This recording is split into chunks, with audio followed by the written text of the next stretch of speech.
Okay, wait. First of all, I just realized, one, we don't even have drinks on us.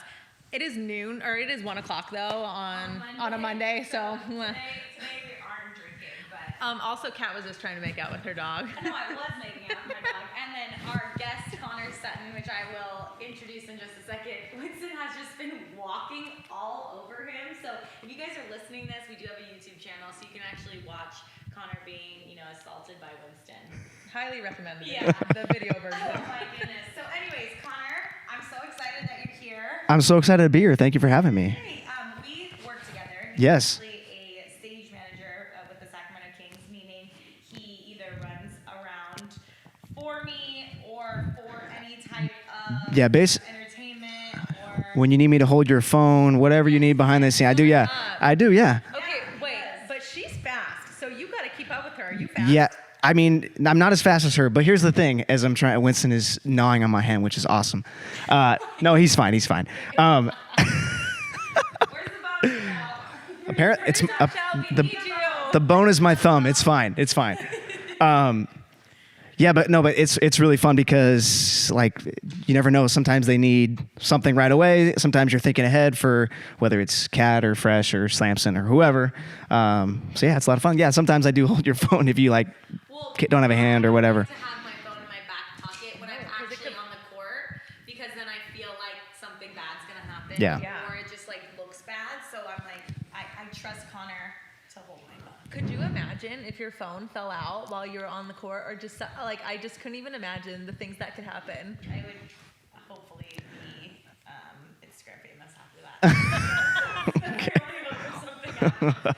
But you also have another title, and you have a bunch of experience with hosting. You are a host. I am. You host for the Sac Republic. I do. Which is going to be a professional soccer team. Right now it's semi. Is it semi or what is It's it? professional. It's just not. It's like a minor league, I guess, if you want to call it that. Okay. But it is in fact professional. Yeah. Okay, but you're going to be big time league in 2 years. Yes. right? 2022, the new stadium Yes. will open and we'll be in the Major League Soccer. Yeah. That is so exciting. Yeah. You have a women's team, which Eh, is also really But cool. we don't know for sure yet. Ah, man, I'm just giving out wrong information. All right, but at least you're telling me. And then you are also the manager of entertainment I am. Yeah. at Sac Republic. Yes. So that's kind of nice because it helps me with my hosting because I know what I'm going to be talking about. You and I've talked about this with you before Kings games. The worst thing is not knowing what you're going to talk about right before the game or something changes last minute. Luckily, I'm involved in all those conversations. So when something changes, I'll know. So I won't be the one messing up because I'll be the first person to know. You're also creatively coming up with these hits, so that's Yeah. really nice. And you have a little bit of background if there's people, if you have to do an interview, if it's a sponsorship, you know everything. Yeah. That I feel like you don't have a lot of background either, right? Like you're kind of thrown into things as well. It depends, because I don't do a lot of live stuff like you guys do. Sometimes here and there, but typically we do have a brainstorming session before we head out to the golf tournament, a week before. But then here's the thing. Once we get out there, it all changes. You plan, Yep. but then you just have to kind of figure it out as you go, because you can plan to, sit down and do an interview with Tiger Woods, but guess what? Maybe Tiger isn't available like you thought he was going to be or whatever. I've never actually had the opportunity to interview Tiger Woods. I just threw that name out there, but Because you're putting it into I'm the- putting it into the universe. It was a great name drop though. Of course, It's great. duh. That's the only golfer I know. Oh no. Oh yeah, if I would have said some other name, Kat would have been like, yeah, no, for sure. Brooks Koepka. Okay. All right. That's okay. oh. But this is a new job for you, not hosting, being manager of entertainment. Yeah, I was brought on beginning of December of 2019, so about a little less than a month ago. And I've kind of been slowly involved with some of the creative behind-the-scenes stuff. But I'm super excited, one, because we're building a brand new stadium, so we get to kind of be involved in those conversations, which is going to be awesome. And kind of do something different because soccer, unlike basketball, as you and I know, there's not stoppages in play. There's no timeouts, right? There's halftime, pregame, and postgame. Halves, yep. 45-minute halves. So we kind of have to be creative with our content and our entertainment aspects of, okay, we got to correspond with ticket sales partnerships. What can we do in this short period of time to make it as good as possible, as great as possible? So we're coming up with a lot of cool ideas that I think NBA has done a really good job that MLS teams that I've seen haven't exactly used. I don't want to like name drop on teams that do a really good job or poorly, but there are some teams in Major League Soccer who do awesome introduction sequences, and there are teams that don't take it as seriously because it is a different sport. Like NBA intros are such a big deal, and in soccer it's more of just let's get the kickoff. They don't. Soccer fans don't care as much. We're trying to tap into a market that has, yes, a lot of soccer fans, but also a lot of people who aren't necessarily core soccer people. They're coming from other sports. They haven't grown up or really been around a professional soccer team that much. So we're trying to walk the line a little bit in between. And that's where a lot of this, creation comes from, is teaching people about soccer, but also getting the excitement up and ready to go before the game. So that's what we're trying to do. Yeah, and it's almost like teaching the fans what to expect too. Yeah. Because if it's something that they've never experienced, at least, with NBA games, it's been the same for a very long time. And basketball is just more common in the U.S. than soccer, even though soccer is the most popular sport in the world by far, but not here. So Right. it's kind of teaching people. And I think you have Sacramento is a good base to start with because they're already like trained. Kings is the only thing here, Right. really. So it's like they know how hyped it is, how excited it is, so you kind of want to match that energy. Yeah, and it's something that I think we're going to continuously change. Like we have 2 years to kind of try things out in the USL that we're in right now. So the next 2 years are going to kind of be trying new things, seeing what works, seeing what doesn't. We already have a couple tweaks ready to go for the 2020 season, but it's a USL league. It's not in the MLS yet. It's not as big as MLS, but we're going to try things out, see what works, see what doesn't. And that's why I'm super grateful. We're basically starting from the ground up. And so exciting. yeah, it's going to be so much fun, and to be able to build something and kind of brand new for our area as far as entertainment wise is going to be really exciting. I will say though, so I went to a Sac Republic game. It was back in college. This must have been like 5 years ago. And I'm not kidding you. Those fans Yeah. are die-hard fans. Really? Oh my gosh. I was in this mosh pit. What are they called? The Tower Bridge Battalion. The Tower Bridge Battalion. Yep. And I'm not kidding you. We were in it. We were immersed in it. And I've never had so much fun at a game in my whole life. I didn't even know what we were chanting. I didn't even know what was happening in the game. I just knew me and these people were in a mosh pit, jumping up and down, hugging each other, screaming. It was the most fun, I swear to you, the most fun I've ever had at a game. Yeah, it's unbelievable. Huge statement. Oh, yeah. Nikki. I mean, I've never jumped around like that at a game before with a group of people. Yeah. Yeah.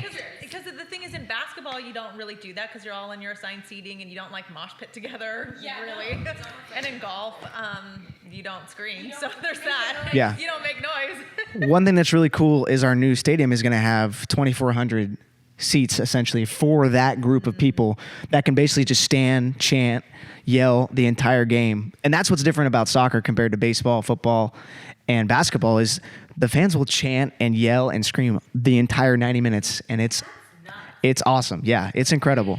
Yeah. It's incredible. I'm sorry to both of you, but I've never been to a Well, soccer game. that's going to change. We'll change that soon. I know. I've only been to one, so. I feel like I keep saying I want to come and see this. Yeah. And I'm like, why? We'll set it up. We'll set Why it up. don't we go together? Yeah. Okay, let's do it. Let's break it. Anyways, we'll get back into soccer. I'm sure. Yes. But kind of take us back a little bit. You still are. You're only 24. 24, yeah. Baby. Yeah. Still, I know. still got the peach fuzz. It's fine. But you are still at the very, I would say, beginning of your career. Yeah. Because I know you're very goal-oriented. You've had kind of an extensive background of just trying different things, like PA. Yeah. And so give us a little breakdown of what that looks like. Sure. I mean, when I started in high school, I was kind of doing just random different things on the mic and found out that I had a pretty good speaking voice, had a good mic voice, and things like that. And it just kind of grew and grew. I did a lot of play-by-play for basketball and baseball in college, and then after I graduated as well. And so just kind of different things that I got to learn how to develop my voice and develop my personality on a microphone, which is something that is not exactly the easiest to do because you're a person obviously when you're not on a microphone, but when you have a microphone in your hand, you kind of, at least for me, I change a little bit. I get to have a little more fun, and that's kind of what makes it more fun for people to watch or listen to or whatever that is. So It's also different from being a PA to being Yes. an entertainment host because you do have to be more serious and Yeah. there isn't as much personality That's a really good point. So when I first started hosting, I had been a PA or a play-by-play pretty much my entire life. So I was more like live by a script, get excited at certain moments, but there wasn't much personality in there. It was more of just follow along what's going on with the game, keep up with that. So when I transitioned to a host, I was actually worried, and this is why I talked to you and Fresh so much, Scott Freshour with the Kings, who also hosts there, and asked you guys, okay, how do I develop this voice, this personality, and how is it different? Because I've been used to reading a script, or not always reading a script, but pretty much staying on script. Now I'm in front of the camera. There's no script. It's kind of just go and figure it out. Yeah, it's a different game. And I mean, I thought it was going to be easier. It was actually harder initially than I thought. But now, because it's more fun, in my opinion, then it becomes easier and it becomes more entertaining for me. And it's just like one of the best things you can do. It's incredible. I mean, you know that.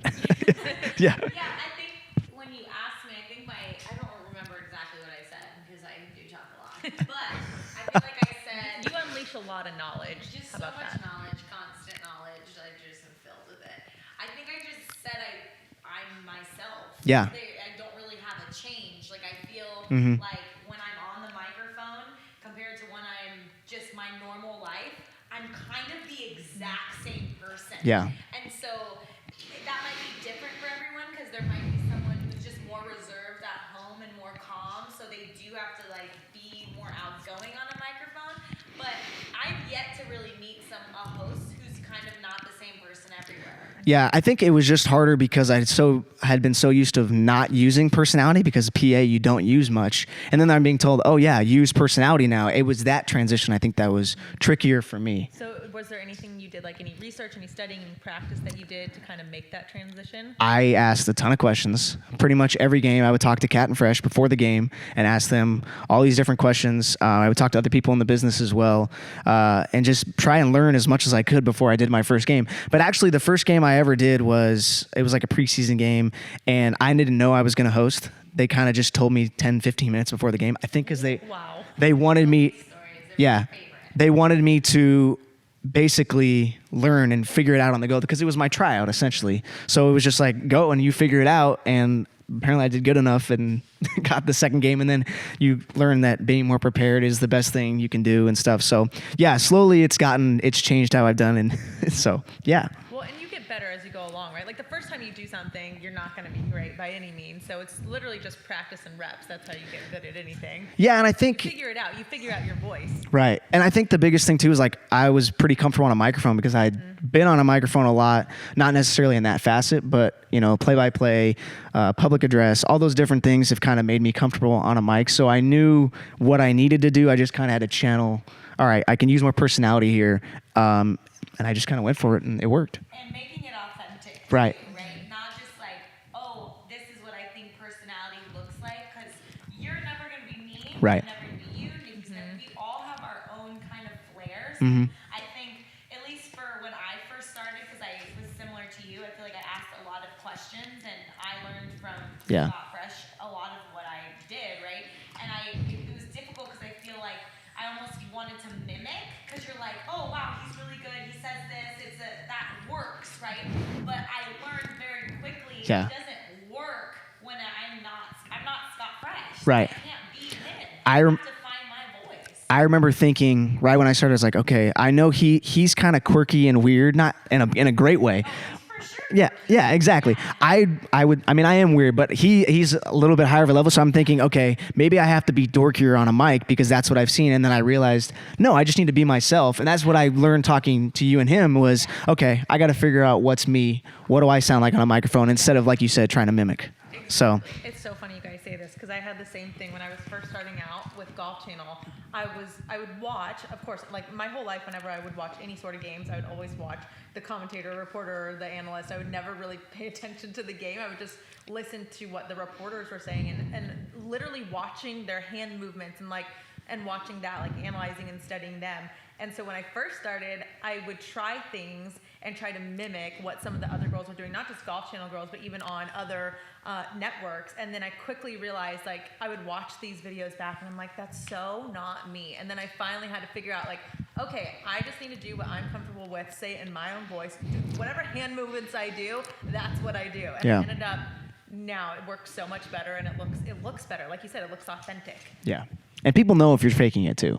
Oh yeah, Yeah. like they can see Yeah. that immediately. Yeah. Okay, I know that we're all really big talkers from the beginning. So you started PAing way back when you were 16-year-old Yeah. or earlier. Yeah, no, I when I first did it, I was 16. Yeah, and I actually even I announced cheerleading competitions. That was like, No, you I swear, yeah, my so excited. so it was great because they basically my first. I did one in Sacramento at Memorial Auditorium, and then they flew me to Buffalo to do a game.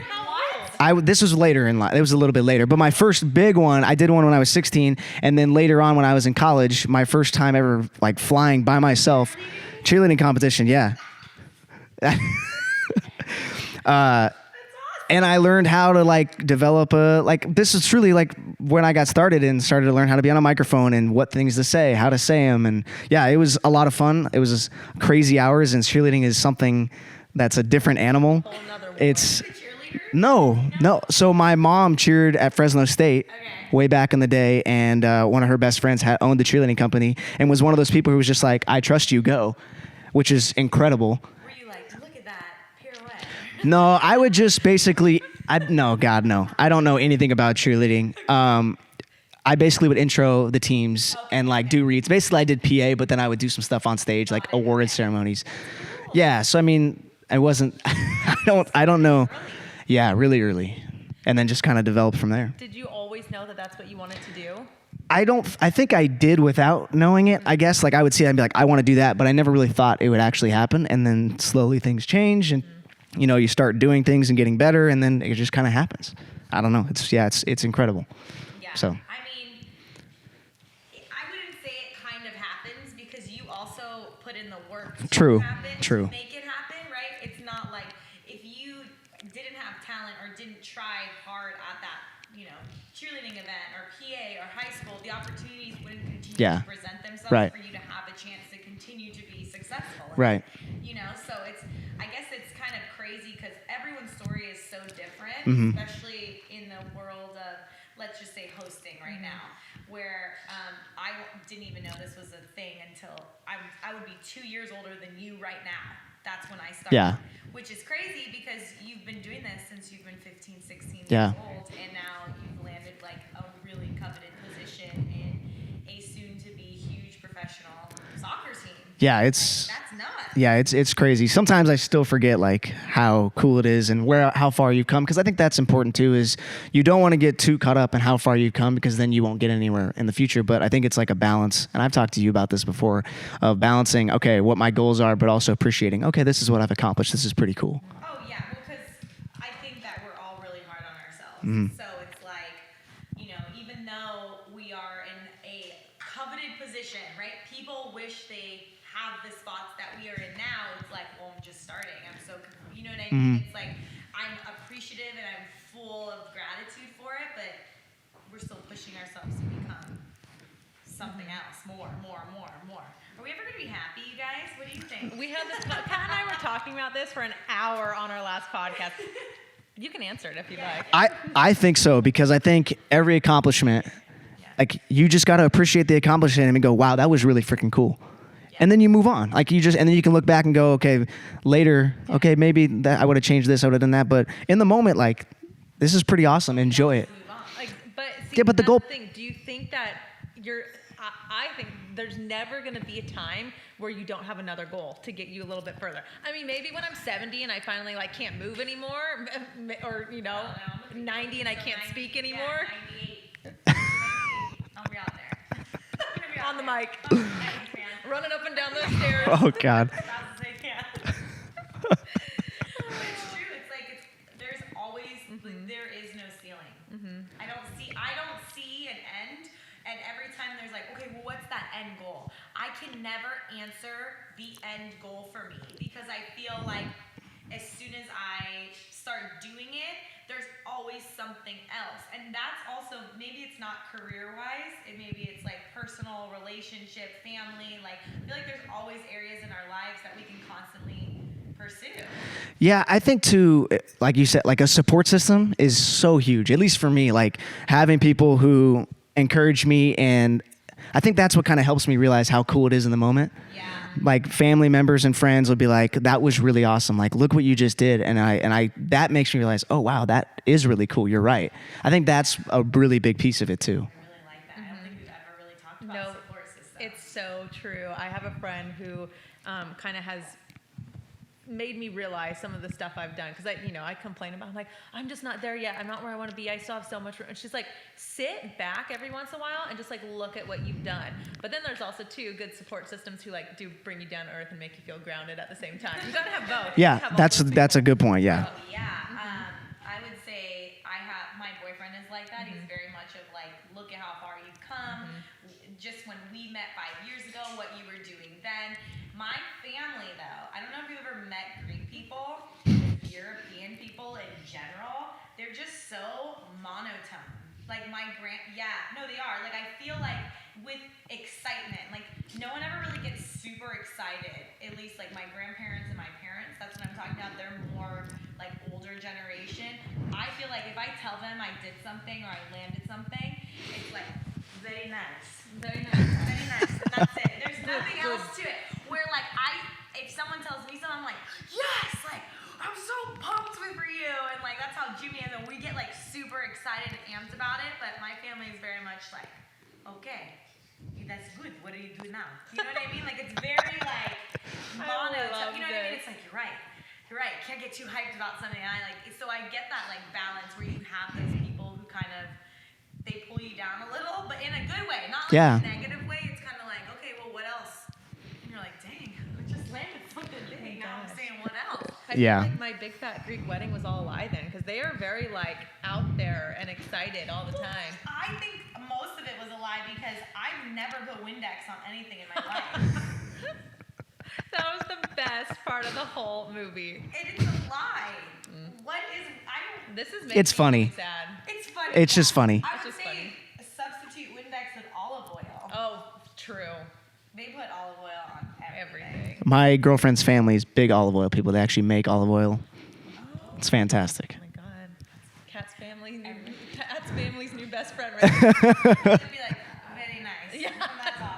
That's very it. Nice. Very Oh my nice. gosh. Oh man, so you got sidetracked talking about olive oil. Yeah, That's but super when exciting. a question I have when you were just talking about how you first started out, you knew you kind of had an idea you wanted to do it, but were you like an extroverted kid or an introverted kid? Because I feel like as a 16-year-old, like that's kind of intimidating being on a mic in front of people and doing that kind of stuff. I'm pretty extroverted, but I think I was just kind of having fun and didn't really know what was going to happen and just enjoyed the moment of, okay, I'm on a microphone, let's go have some fun, try and make a few people laugh. And if I do that, I think it'll work. And like the biggest thing too is like sometimes I like making myself laugh because I think if I make myself laugh, other people are also going to appreciate it. I hope, right? Yeah, we'll see. Hopefully. I hope. Because if not, I'm not gonna be in this business very long. No, I like that. Yeah. That is scary. I think we also haven't really talked about being extroverted versus introverted. I think there's a mixture. I would definitely say I'm an extroverted introvert.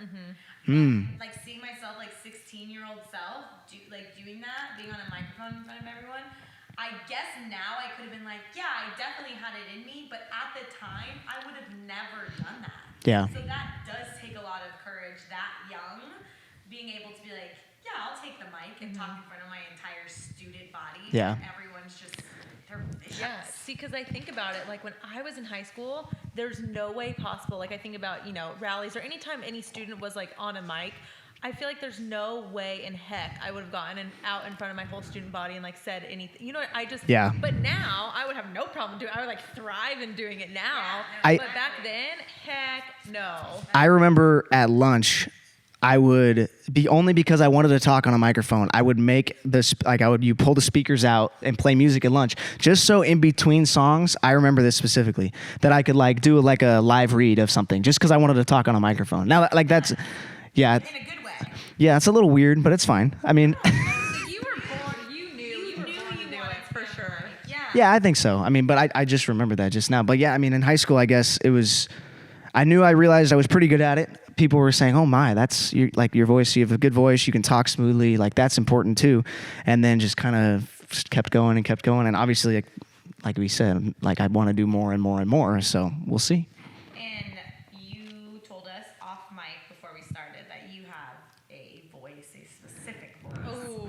And I can- told you that you were going to have to demonstrate. So let me hear Well, this thick it's gone away a little bit, but I used to, because now it's more of me. Like I used to have a really fake voice. Can we hear the fake voice? Okay, give me something to say. Like I guess it was more of a PA voice, like, announcement, yeah. ladies and gentlemen, like something like that. Oh He's my shook God. right now. I am so shooken. Introduce Winston. Ladies and gentlemen, please welcome Winston Schmidt. I am dead. Win- Really good. yeah, I don't do that hardly at all anymore, but Excited right now. You're like, and now you're just gonna have Connor record like all of your orders No. on Starbucks. He's gonna play do the drive-through. Okay, no. Now, whenever I hear an announcement at a game or anything, I'm gonna think of your face behind the mic. That's what's gonna happen now. yeah. I don't know how that ever started, but it did. That was pretty good. It's just mimicking people, I think. I've never heard you sound like that. No, I don't do it anymore, but I used to. I used to copy the guy, I don't know his name. He would like intro people at wrestling matches and stuff.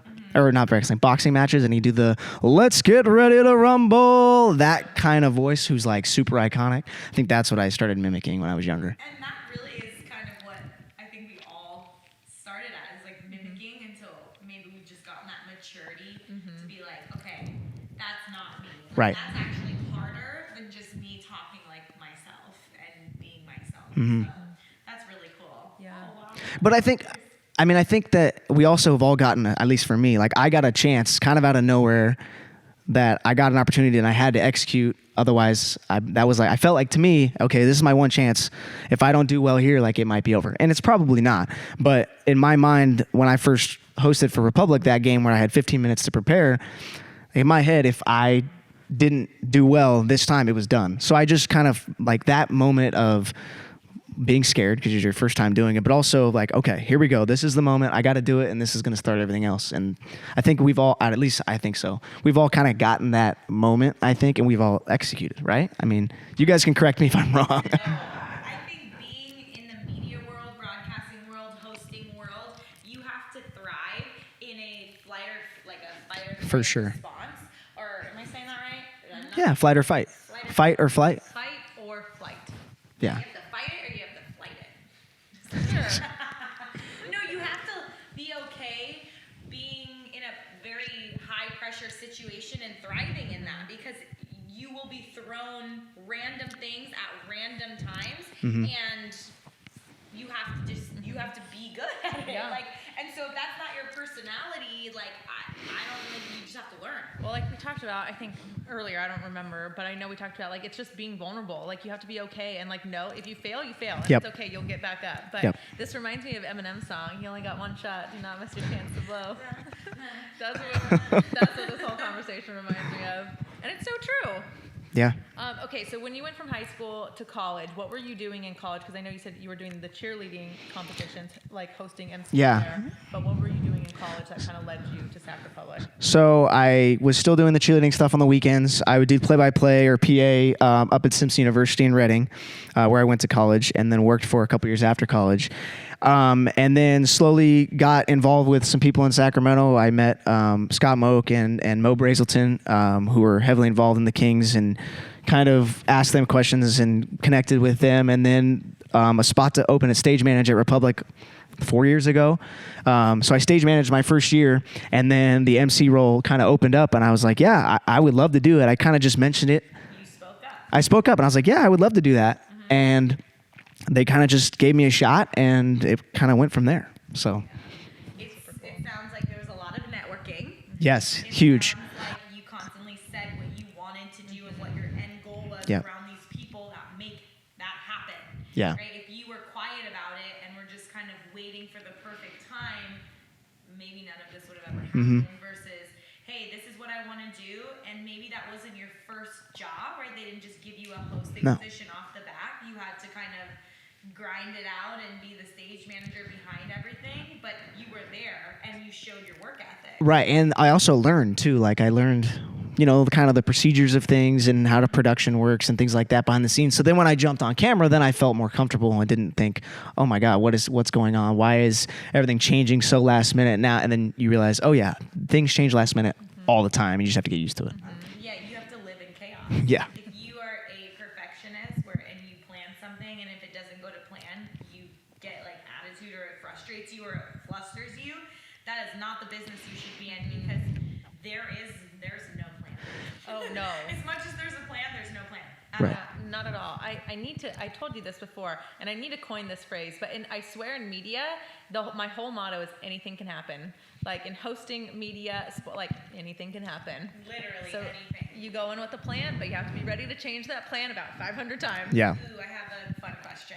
Okay. What's the craziest thing that has happened to you? Oh. Anything that has happened? Okay. So Hosting or PA, like on the mic. So we get fined, similar to Kings, if we start our second half late. And we had to get a last-minute game in right before halftime. I had like 45 seconds to finish a high-low game, similar to what we played at Kings. Sorry, I didn't set it up well. Like a contest. Contest, yep. Contest, sorry. I did not set that up well. Playing 2 games? No. Okay, got it, yeah. And so we're playing a quick halftime game. We have to get it in. The partners are there. Partners are there. Give you money, Yep. and you have to make them happy. Right, and you have to make them happy, and they were there in attendance, so we had to get it in. And we had 45 seconds to basically nail a game that probably would take 2.5 minutes. So I remember they're like, you have 45 seconds, you gotta go. Like and they're like 10 seconds until you do this, and you have 45 seconds until second half. I'm like, oh, okay. And I remember I just had to like basically go as quick as I could, but not rush, not make it look like to the outside world that I was rushing, but also rushing. So once I did that, I think I finished in like 42 seconds.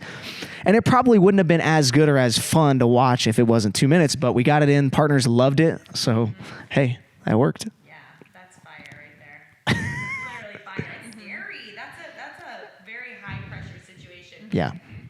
Thousands, maybe millions of dollars are at play, and you have to just finish it out in 40 seconds. Yeah. Because the biggest thing is, as much as you might have felt like it was rushed, or felt like you messed up, or you flubbed your words, or anything, usually 9 times out of 10, the crowd has no idea. Right. No clue. That's a really good point. Don't know anything. Or even people who are trained to catch it, because sometimes I feel like I'll go and do a hit, and maybe I've asked you before. Yeah, you have. And I'm like, how did that sound? Like, I messed up so bad, and they're like, you would be like, actually, I don't know, it just looked great. And I'm like, oh, okay. Yeah. We're just so rough in our head that even that 45 seconds might have felt like it was so quick. But Yeah. clearly the partners loved it, so you did it easy. Yeah, and that was my first season too, and I just realized, oh yeah, this is how it's gonna be, and that's fine with me. So. Just constantly be scared. Yeah, exactly. Like a constant, Yeah. okay, what's going to Yeah. happen here? Or like a classic, and we've talked about this before, is like you're about to do a live hit and you have 30 seconds because maybe another host didn't show up or something got changed last minute and you have no idea what you're interviewing somebody about or what you're going to talk about, and you just have to go. I'm traumatized on the daily when I'm there. I swear. It's like, but it's fun too. I keep coming back. Like, I obviously want to do it. Yeah. And it is that's why I get so exhausted afterwards. I was is just because- gonna bring that up. Right? I'm like exhausted, like drained. Not even that night, but the next day I feel drained, especially when we have those types of fun things that it's 10 seconds and I'm doing an interview or it's switched or I'm doing this, and it's like I feel that like anxiety in my chest of like, okay, what is it gonna do? What am I gonna say? Because I have no background. I have no idea who these people are. I have no idea what they represent, if they or what their story is. So I'm trying to at least jot down, because my type of memory is if I write it down, I will remember it. So that's why I always have a card. I don't ever really look at my cards. Yeah. But I write things down because that's how I do the same thing. remember. Yeah. So I'm like writing. People are like, "Why are you writing it down?" I'm like, because then I can remember this and I don't have to read it off of a card. And if I forget, it's on a card. Yeah. Duh. I'm not gonna forget. Yeah, and if you 1,000 people. right, and I've learned also, like, if you forget like how you're supposed to wrap it up or where you're supposed to toss it to or things like that, I just kind of like find a way and step off camera and then just read it. So like I've learned those kind of tricks that make it look easy, I guess, but actually in my head I'm like, oh man, why I should have remembered that. Yeah. But my memory's terrible. IFB, right? I do have an IFB. So my first year, there's like a IFBs are the Yeah. things that you see people wear in TV in their ears, and usually people are talking to them. Do you know, producer Michelle, what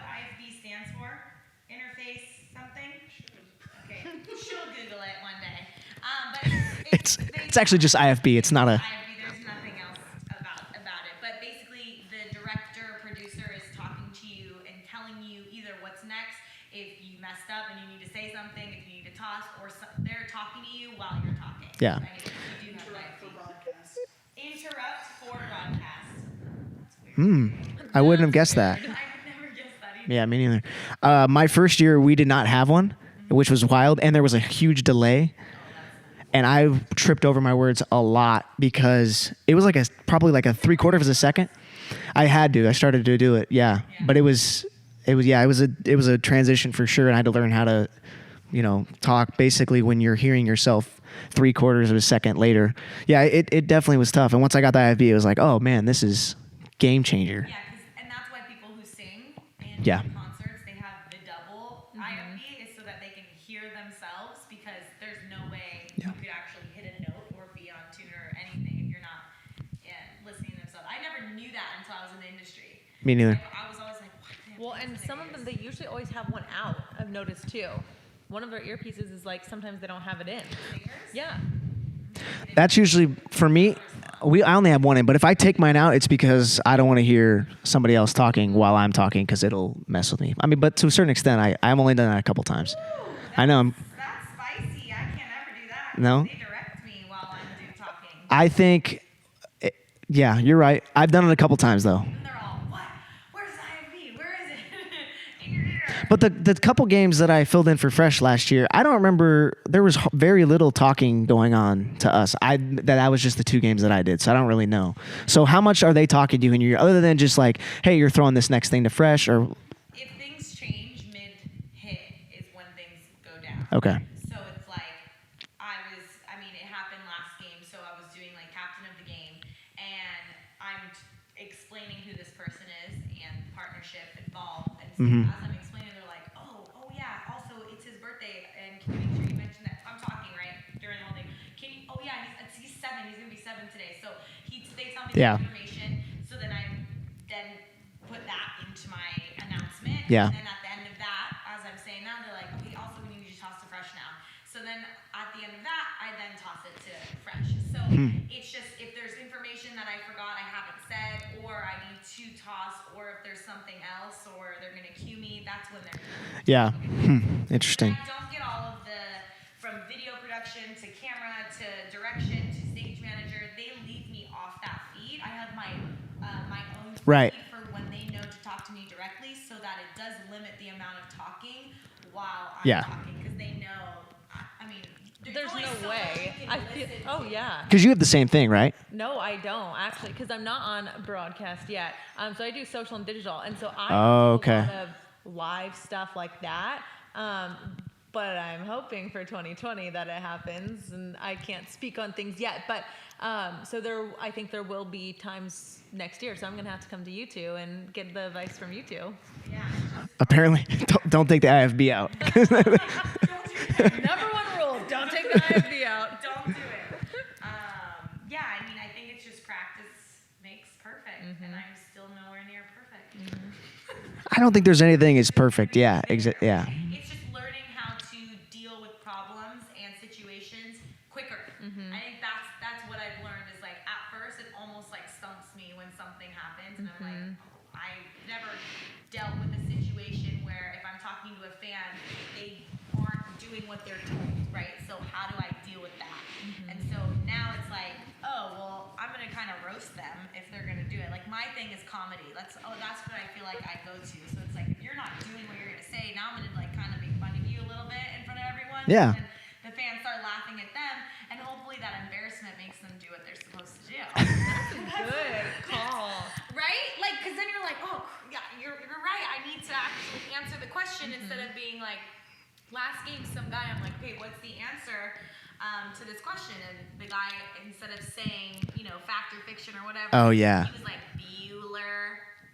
Are you Bueller. serious? And I was like, There was "Alright, some- you gotta answer the question, or you know what I mean? Like, what are you doing? That had to be. It was like a reference, right? He was trying to make a joke, I think. Oh my gosh, you don't know what that's from? No. You don't know where that's from? Did you guys Bueller's Day Off, right? Yeah, Ferris Bueller's Day Off. Yeah. Okay, that's what I thought it was That's from. when he like calls him and he's gone and no one's there. So basically he didn't know the answer, but Oh, okay. anyways. I guess I didn't. I knew the reference. I didn't know exactly what he was doing. Yeah.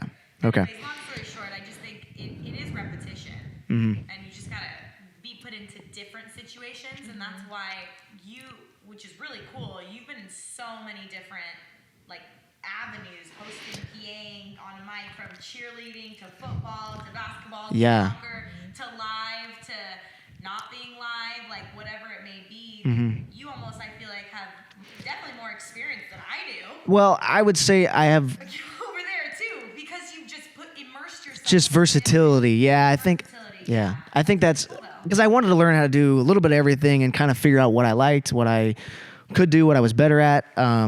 And then it actually all made me better in a certain way because I knew, like, for instance, when I did play-by-play, I did a lot of interviews of players and things like that. And when we have a man of the match at Republic, I have to interview a player. And 3 years ago, I knew very little about soccer. So I had to learn a ton about soccer really fast. And I have to be able to ask intelligent questions where the players don't go, to me, that's actually, it's so weird because that's one of my most comfortable things to do because, one, I know the crowd is going to be cheering for this guy because he just had a great match, but also I get to have a good conversation with him. And I want to ask a question to where, one, he gives a thoughtful answer so we educate the crowd, but also something that he's like, oh, wow, this guy kind of knows what he's talking about. So I get the respect of the fans and the player kind of at the same time. I remember I asked a goalkeeping question, something that I was curious about, about anticipation, and I think it was like our president or somebody, I don't know, someone involved high up in Republic was like, that was a really good question. I didn't know the answer to that. Like I didn't know, and I was like, oh, okay, Isn't that the most that's good. satisfactory feeling? You're like, oh, I just asked a question and someone told me that it was a great question. Yeah. That's my favorite compliment. I'm like, thank you. Yeah. Okay, so we talked about end goals a little bit. What's your end goal? Yeah.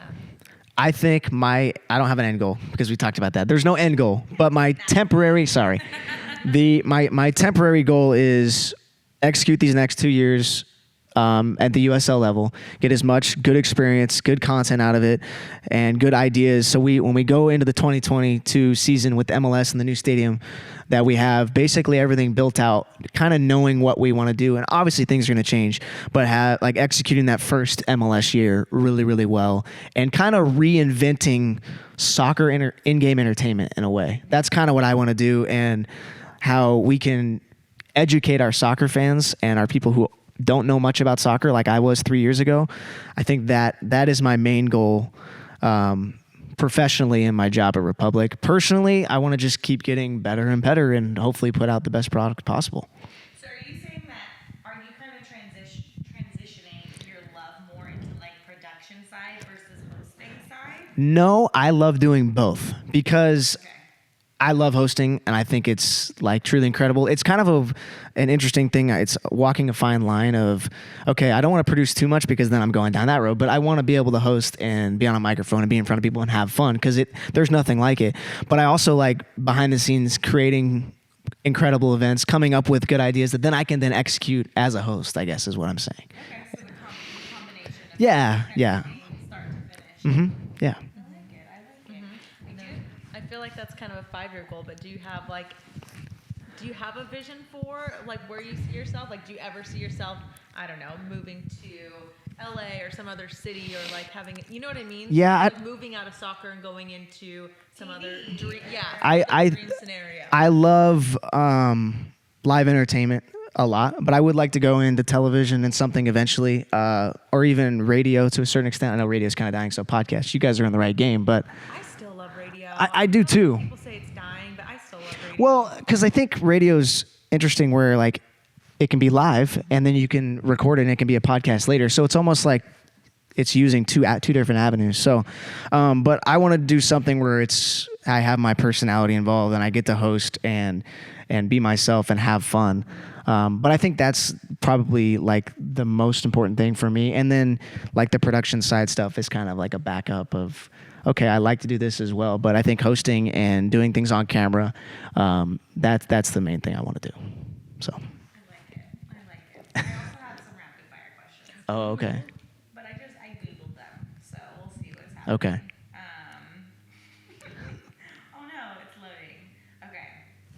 So at the end of, do you have some questions too? No, you had them on the doc, but she has them on Google. But you should pull some like good ones from the past people. From the past? So rapid fire is we're gonna ask you, between 5 to 10 questions. Okay. Of just random things, and you kind of have to Okay. answer them in a quick fashion. Okay. Okay.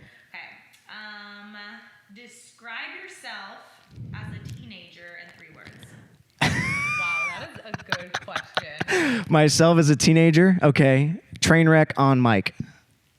Oh my god. Is that too quick? I like it. No. Okay. Thank you. Phenomenal. Thank you. I love it. Wow. I love it. All right, nice. Wow. Did you have one, or do you want I me do to have go? one. Okay, go. Who would play you in a movie about your life? I get Tom Holland as a lookalike a lot. Yes. So I'll probably go with that one. I've had a lot of people jokingly call me Tom Holland. Oh, okay. So sure, I'll go with that. It's not just who looks like. Okay. Who? But who would you want to play? Holland would be Yeah, I think Tom Holland's a good. Yeah. Okay, you like them? Yeah. You're good with it? He's Spider-Man. Okay. All right. He's Spider-Man. Yeah. I mean, hello. My goodness. Wow. You are Spider-Man. No, definitely not. You are Spider-Man. Okay. What's the best gift you've ever received? Is it like something? Yeah. I could go really corny with this, but I'm not going to. I would say best gift I've ever received. What's the first thing that you thought of? I would say love and support of friends and loved ones. Is that too cheesy? Spider-Man. Spider-Man. Oh God. Spider-Man. It's true. It's better. I No, love that answer. That's a Tom great Holland answer. oh my God. Because anything material doesn't compare to that. The love and support of families, my girlfriend who's incredible, and grandparents. What are you guys? Oh, I'm sorry. I didn't. It's true. She needs a tissue. Oh No, gosh. that's awesome. That's good because that's the first thing you thought of. I love it. Yeah. Oh, how sweet. Okay, next question. What is your biggest pet peeve? Ooh, yeah. Biggest pet peeve. Okay, it's how like on a freeway, when there's a lane that people are gonna exit on, and instead of it's like an exit only lane, and they'll pull out and go on the exit lane, then they'll merge back. Oh, Yeah, those people are. it's the worst. I have maybe once or twice pulled out in that lane and just stayed with the car in front of me, just so I lock those people by. Yeah, I just think I don't know. It's very selfish and it drives me nuts. So Yeah, and you said that quick. I know that. sorry. Most people are like, biggest pet peeve? I don't know. That's You good. know the freeway? I'm like, yeah. Tell me. Yeah, I know the freeway. Yeah. Been Yeah. there today. Yeah. Okay. Good. What is your favorite thing in your closet right now? Oof. Favorite thing in my closet? Yeah, like if you were like, I'm looking good today. I'm getting all snazzy. And I'm gonna jump. I have this killer like blazer that's like blue and white that I got from last Christmas from my girlfriend, which is it's freaking killer because you can wear it with like gray, you can wear it with jeans, you can wear it with suit pants. It's pretty. You feel fancy. Oh yeah, Oh, yeah. yeah. So if you had to just Feels fly. It's incredible. I'm not wearing it today. Yeah, like it is my. Why don't you break it out for us? I I'm offended. know. I'm sorry. Yeah, I feel offended. I feel like Yeah, that's. I thought you were gonna be like this leather. Yeah, this brown. I love leather jackets. I do love leather jackets though. But we weren't good enough. Nikki. I also thought you were gonna say your Spidey suit, but it's fine. Oh, no. Okay, your favorite TV show right now? The Office. Wow, still, I love it. I will watch it on repeat and just Yeah, It's the best. well, and because also like I'll fall asleep to it because I don't want to watch something new when I fall asleep that's me. because I'll stay up and watch it all night. Me too. And it's like the new binge watching is unhealthy for me because I can watch all night, no problem. Because then we won't get anything done. No research, no planning, nothing. Nothing. Yeah. No, I like that answer. Same Z's. And like every once in a while, there's so many jokes intertwined in The Office. Like I'll watch an episode that I've seen probably 12 times, and I'll hear a joke and be like, "Oh wow, that's hilarious!" Like I didn't catch that little piece. So that kind of stuff. I like those little inside mini jokes. That Me too. those are my favorite. I'm telling you. You think so? Yeah. I really do. I am so obsessed with What? TV, movies, production. I think I told Nikki it's like a secret little goal that I have is somehow to be an actress because I love movies and TV so much. Like I love watching behind the scenes of TV shows because it's so cool. I'm with you because I love hearing about stories about Saturday Night Live. It's like my favorite. I'll listen to people who've been on Saturday Night Live talk on podcasts or whatever because it's different from the live entertainment world completely. But in a way, it's similar. Like they'll cut stuff last minute. They'll add these things in. And I like to hear like the creative process of it behind the scenes too. Like, So cool. It's yeah, fascinating. it is so fascinating. Saturday Night Live, the long-term goal then? No, I'm not. I'm not funny enough. Two, you have to be so good at comedy. But I am fascinated with comedy and stand-up and Saturday Night Live and all that kind of stuff. I wish I was that funny sometimes. Like, Yeah. Just think of just the wittiest things right on the tip of your tongue. I like to think I could do it, but I can't. Yeah, it's a talent. Okay, if you weren't in the production, media, hosting world, what else would you be doing? I think I would want to be an architect. That's pretty cool. Yeah, that's random. Yeah. Too. I know. It's random. Where did that come from? When I was younger, I always loved designing of buildings and looking at architecture of like older buildings and like Greek style and Roman style and all these different styles of like pillars. I like that kind of stuff too. Yeah. I like it. Yeah. I don't know. Weird one. Not my rapid fire question, but what did you major in college? I don't think we asked. Communication. Yeah. Oh, yeah. On brand. Ice communications. Yeah. Yeah, very on brand. Okay. Is this the last one, or do we have? How many have we asked?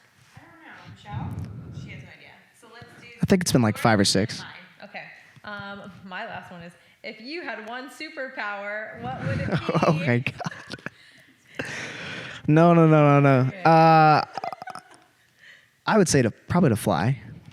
That's a good one. Yeah. I don't know if you can get better than that.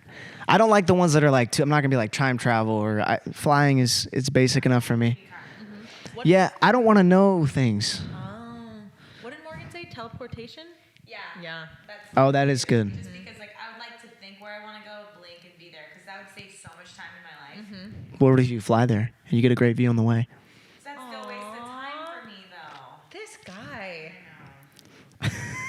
I think about it a lot. Can you tell? This guy. Okay, this one is a little bit of a serious one. Okay. And maybe you can also turn it into for our audience. I'll explain that in a second. What's the best piece of advice you've ever received? And then take that advice and then give advice for other people wanting to kind of pursue your career path. So it's a 2-part question. Okay, so my best advice was ever given was my parents were huge for me growing up, and they told me when I didn't think I could do this for a living or things like this for a living, I was like, yeah, this would be cool, but probably never gonna happen. They were very supportive and saying, just go do what you want to do, because you're always gonna be wishing you had if you didn't. Don't play the what if game. Go follow your dreams, and then if you don't do it, you don't do it. But at least you can say you tried. My advice for others, this is a really weird one. When I was in college, I was so about getting experience and following and connections and things like that. I missed a lot of class, and my grades suffered. So I would say, and that I don't like encourage that, but there's a certain extent to where connections are so important in this world, and getting experience, like even if you don't get paid, even if you are doing it for fun or you're doing it for a friend, getting experience and making connections are so vital. Because I had classes in college that, let's be honest, did I really learn anything? Not really. And I would realize, okay, if I go do PA at this or play for this and I miss a game or I miss a day of school, is that worth it? To me, it was always yes. So I think it was just, use your connections or try and develop connections, be kind to people and encouraging, because I think people who are mean don't usually have really good connections. But, find that fine line of, especially like if you're in college or post-college or whatever, following your dreams, but also getting as much experience as you can, because you can never have too much experience. You can't. Or connections.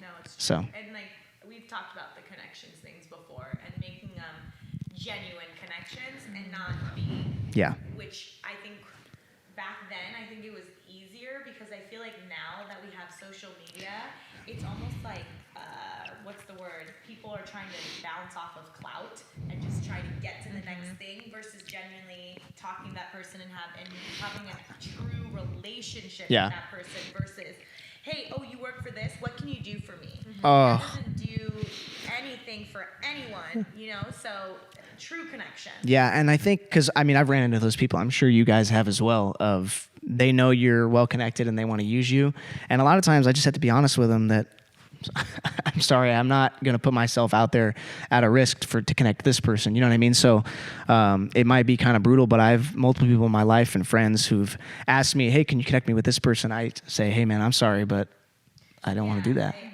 connect. I can't do it. Yeah. When I have connected people, it's because I know that it's a genuine, they're into it, they're a hard worker, they're a good person, and I want them to succeed versus, oh, you just DM'd me and was like, hey, I really want a job here. Can you give me, here's my resume. Can you give this to this person? I'm like, no, that's not how this works. Yeah. Like, first ask me something. Like, Yeah. what's my name? Yeah.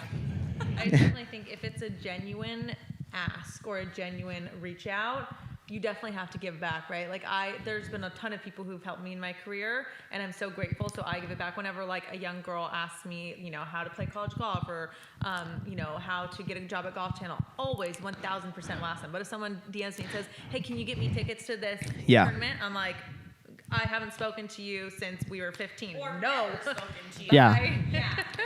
Yeah, and that's a really good point. Like encouraging people to who they want to do it, and they are passionate, and give them good advice too, because that is paying it forward is so big. Because there's so many people who've helped us, and now And if we help share your others. secrets. Like don't be afraid to share your secret because there's only one you, and no one will be able to be you. So it's okay to share your secrets. And even confident in yourself. Yeah. Just the secret. I don't even know what secrets it would be, but you are you.